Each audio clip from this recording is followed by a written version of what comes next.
fellow YouTubers, Trouble8385 here, YouTube Gaming Community number 29. Well, it's a day late, but you know what? Yesterday I was in one of those blah moods. I just had no energy, so I decided rather than push out a bad video, we'll wait a day. Now, I was at Target the other day. They had buy 2 games, any PS3 or Xbox 360 games, to get 1 game free.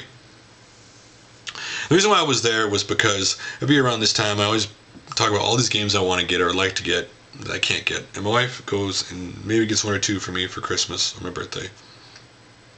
And I ended up buying that game, so she has to return it. So we made a deal this year. If I was able to buy a new game now, that I would not buy any retro or new games until middle of January next year, because my birthday is only 3 weeks after Christmas. So I did that. Now while we were there, they sold 2 Kinects within 20 minutes while I was there. And as I was thinking, since Sony Home is doing really well, and since Microsoft has doubled their projections for holiday sales for Kinect to 5 million worldwide, where does this put the hardcore gamer? Because the perception has been for years that you need the hardcore gamer to attach to something for it to sell really well as soon as it comes out, because they're usually the first ones they say to buy it. Well, Home and Kinect are all casual games. So how important are the hardcore? Are they a niche group at this point? Again, just something that went through my mind while I was there yesterday. Anyway, real quickly, Jason Moore 87, I did pick up Fable 3. Since you asked if I was going to pick it up, I decided to pick it up, so I'll be doing a pickup video for the rest pretty soon. So first, I want to get to the completionist's long comment about the do's and don'ts of friendship on YouTube, because I thought it was a really, really great really great personal message he sent me. Here we go. In regards to your question regarding your YouTube do or don'ts when it comes to my online and offline friends, I don't consider myself to have a lot or even barely any online friends on YouTube.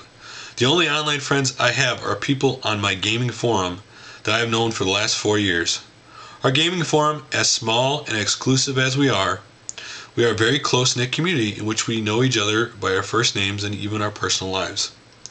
When it comes to YouTube and some of my online friends, I will not pick up for anybody, just as I would not expect anybody to pick up for me. I expect people to always be ready to accept the consequences of their actions. That's how we learn through our life experiences. People who take pride in making other people miserable are not worth my time or my acknowledgement, regardless if it is a friend or not. I take my friends very seriously, but I will not pick up for them if they are showing wrongful and belligerent behavior. I do not understand the need to battle when all you can do is ignore them. If one of friends got attacked on YouTube, I expect them to just simply ignore it and move on. If somebody made fun of my wife on YouTube, I wouldn't let it bother, because the people that did it would not be worth my time. Regardless if you're an online or offline friend to me, the best I can do, especially regarding issues on YouTube, is to provide you with an honest and blunt opinion, regardless whether you want to hear it or not. To not show sympathy and make you understand that I can and will be there for you. But that is your responsibility to deal with the issue at hand in a mature manner. I think that gamers are some of the most unique people on the face of this planet. They can also be some of the pettiest people on the face of the earth as well. I live by the saying that if you don't have anything nice to say, don't say it at all. That's why any comment I have ever made on YouTube, I will always focus on the positive and never the negative. Life is too short. I want to enjoy life as much as I can with a wife that I love very much. I will not allow myself to get too wrapped over negative things with friends who are on YouTube. I will always try to be a positive person. The greatest respect comes from knowing that you are no better and no worse than anybody else. So thank you for that great comment. Real quickly, my wife decided to do bead art since we've had them for a while, or perler art beads. And first thing she made for me was the mushroom from Super Mario Brothers, the little guy from Dig Dug, then the Super Mario Brothers raccoon from Super Mario Brothers 3, and lastly this bad guy right here. Well, in case you want to know, Super Mario Bros. 3 is my favorite Mario game of all time. And I gave her a list of a bunch of different ones she wanted to do. I told her ultimately I liked her because I told her one day I would love for her to do the poster I got from Nintendo Power for Super Mario Bros. 25th anniversary. Is for her to make a perler bead thing of the entire 1-1 world of Super Mario Brothers, the original. Anyway, enough about that. So, let's get to Creeboy411's question for me. It is, would like to hear your thoughts on the entire mess with selling violent video games to minors in your next video. I for one support the law to an extent. More on that later, LOL. But want to hear other thoughts on the subject. Great video, sir. Looking forward to the next. Okay, here we go. This is going to be a long one. Buckle your seatbelts up here. Let's get to the Supreme Court first. Arnold Schwarzenegger versus the EMA. They were grueling both sides because, figuring out what's constitutional and what's not. Now, granted, similar laws to this have both been shot down in lower courts and never made the Supreme Court in the past. What I read online is the Supreme Court will probably not make a decision on this until June of next year. And you get your typical arguments in there. The people for the law will say, we'll look at Grand Theft Auto San Andreas, the coffee problem in there with the adult stuff, and then of course they bring up the ratings board is actually the video game developers are funding it, so they let things slide they shouldn't, blah blah blah blah blah. One of the justices made a very good point was when violent movies come out or a violent music or depiction CD comes out, there is nobody wanting to make a new law, but yet when violent video game is out, someone wants to make a new law. This is my problem with this law anyway. Who gets to make the decision what's violent or not? Because the truth of the matter is, honestly, the people who made this law, this is a stepping stone for them. First they get this passed, then they keep building on it, right? I mean, in their world, they want every violent video game to be banned. They would love to have something on your Xbox, your Wii, your PS3, where if you put a violent video game in it, it automatically shuts it off. As it protects the minors, I am for making the laws very more stringent and harder every time someone who's a video game store sells a video game to a minor. I am all for the ratings board being able to punish a developer or a publisher if they truthfully try to deceive them on what a game actually is. But there are already laws in place to protect minors from video games. There are ratings for these games. But again, this is my Playboy analogy with video games. Okay? If a kid wants it, he'll find a way from it. When it comes to video games, he might have an aunt, an uncle, a grandma, a grandpa, a mom or dad who know nothing about video games. Buy it for him. Or a friend who has it so he can play it. Somehow, somebody, they'll still find the game. My nephew, who's 9 years old, got Halo Reach. Under this law, he would not be able to get it. Ultimately, this is a parent's decision. The parent should get the decision. I always hate it when someone tells me, "We're going to do your job for you." It's not. We're going to make you decide. You're not good enough as a parent to do it. We're going to do it for you. This is ultimately a parent's decision, what their kid can and can't handle. Again, my son, I'm lucky about my son because listen, when I put Modern Warfare 2 on a wrestling, he completely ignores it. The only part he loves about Modern Warfare 2 is the headphones. So he puts the headphones on. When he sees me have the headphones on, he just runs around with the headphones. He's ignoring the TV. But if I put Mario and Sonic on, he's right next to me watching every second, and he wants to play the game. He knows Mario so well now that the other day we were on Netflix, he saw the Super Mario Bros. Show. I watched it as a kid, and he wanted to watch it, so we watched a couple episodes. Cartoon's alright, but man, the live action is, bad. Seriously, I don't know what they were thinking with that show. Anyway. There's only so much you can do. So, leave your comments below on what you think about selling violent video games to minors and the whole law mess they want to make. Again, they always want to hide behind the kids when they make these laws. So it's like Mortal Kombat. Remember when Mortal Kombat, when I was high school, junior high, when it came out in Congress, the violent video games gonna, the whole violent, oh my God, kids violence. All my friends and me knew that it was violent. The violence didn't bother us. We were looking at the game was fun. If it was violent and not fun, we wouldn't have played it. It was violent and fun.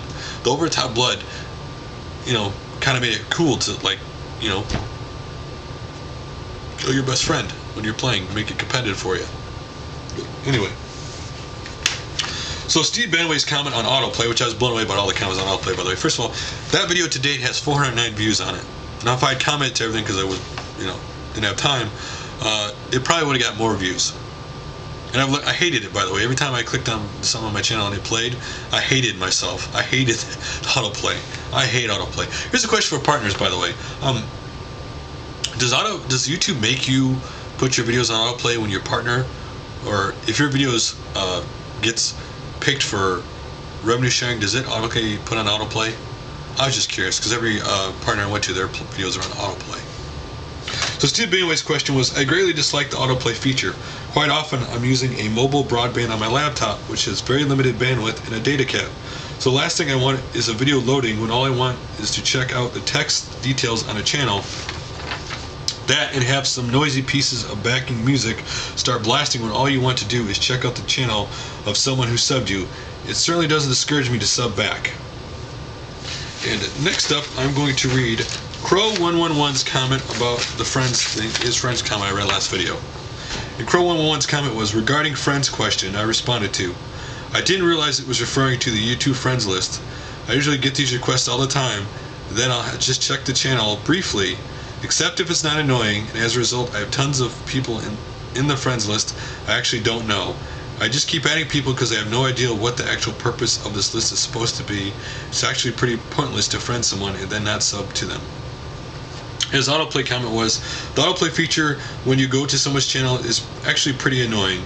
I always have to stop the video first before doing anything else. Even then, because the video has already started, YouTube starts downloading the whole thing regardless if you want to watch it or not. And next up, Air Sniper. His comment was, politics, it's better to get them out of the way early if you're actually looking for friends. The friend crap on YouTube makes it easier for people to share spam new videos they authored.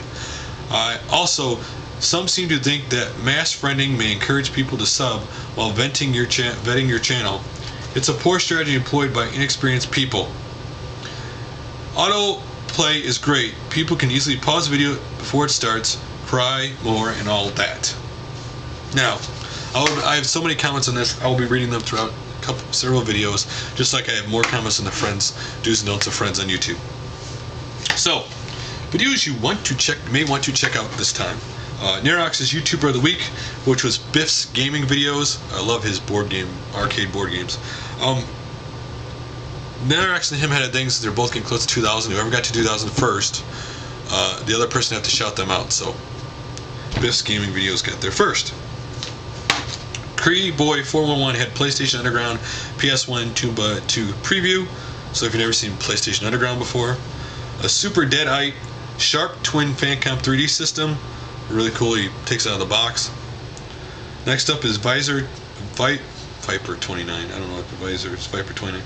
How do you become a troll plus a shout out?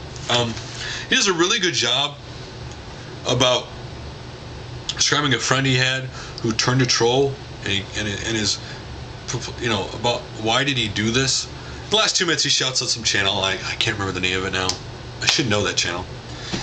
Next up, Immortal 119's game movie shout out of the month, November 2010. Again, I should know this channel he shouts out. Anyway, check it out. And then Sega Fanboy 10 shout outs episode 3. Some more channels you want to check out. TherealArgerbon, how to make basic intro with Pinnacle Studio 11. I warn you, there is cussing in this video, so if you're interested in making a video with Pinnacle Studio 11, check that out. Steve Benway's Death Driver on Enterprise 64. Again, I don't know what Enterprise 64 is. I'm assuming it's one of the computers that's similar that came out over here. 2 Cakes, 1 Up. Chomp Cake from Mario Brothers. I always loved his cooking shows. X-File 2708, Sega Mega Drive Barter, 1992 UK TV. This is a commercial with some guy named the Barter. I don't know who he is. It was Barber, excuse me. Sega Mega Drive, or we don't know, the Genesis. Just shows games that are out for the system. EquilibriumGaming Sega Dreamcast Makeover. So if you want to see a makeover of the Dreamcast, check that out. Night Ram 56, Bandai Rockman or Megaman. Modeling Soul set of 11. I always love little figures they shows in box. Those are cool. And then Ash 81 Before You, Projectyle Amiga gameplay. I've never seen that before. Real quickly, video game news I saw. FIFA franchise is now 18 years old. It just sold its 100 millionth copy. And that